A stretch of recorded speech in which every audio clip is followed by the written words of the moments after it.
मैं हूँ राजीव और मैंने शिवलिंग बनाया है जिसे शिव पुराण के हिसाब से डिज़ाइन करने की कोशिश की है। क्या है ये शिवलिंग? शिवलिंग सृष्टि का संकेत है। भगवान शिव ने ऋषियों से कहा कि अगर पूजा करना है तो मेरी नहीं, मेरे कर्म की पूजा करो। उसी का ही एक कॉन्सेप्ट है, वर्क इज वर्शिप। हम सबको लगता है कि भगवान शिव ही शिवलिंग है, लेकिन ये उनके द्वारा बनाया गया सृष्टि का एक प्रतिरूप है। आइए अब जानते हैं शिवलिंग के बारे में। शिवलिंग के 3 भाग होते हैं, आधार, प्रकृति और पुरुष भाग। नीचे वाले को आधार कहते हैं, उसके ऊपर प्रकृति और ये पुरुष भाग कहलाता है। इस स्तंभ को पुरुष भाग भी कहा जाता है और इसके 3 बराबर भाग होते हैं, उच्च भाग, मध्य भाग और निम्न भाग। निम्न भाग को ब्रह्म भाग भी कहते हैं और ये चतुर्मुखी होता है।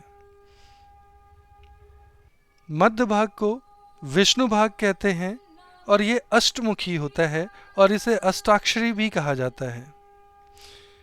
उच्च भाग को शिव भाग कहते हैं, जिसकी कोई सीमा नहीं है और ये असीमित है।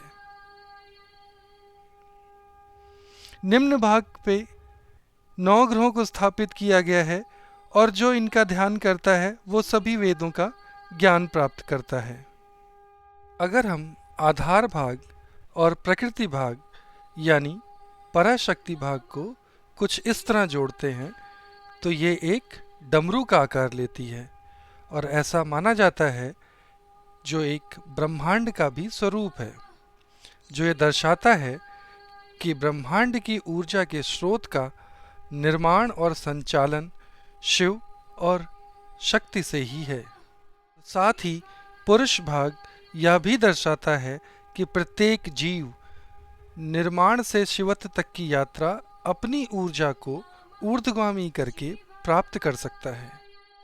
अब हम तीनों आधार, प्रकृति और पुरुष भाग को इस प्रकार जोड़ते हैं कि पुरुष भाग के ब्रह्म भाग को आधार में स्थापित करते हैं और प्रकृति भाग में पुरुष भाग का विष्णु भाग स्थापित हो जाए और केवल पुरुष भाग का शिव भाग ही ऊपर प्रदर्शित हो। इस तरह संपूर्ण शिवलिंग का निर्माण होता है।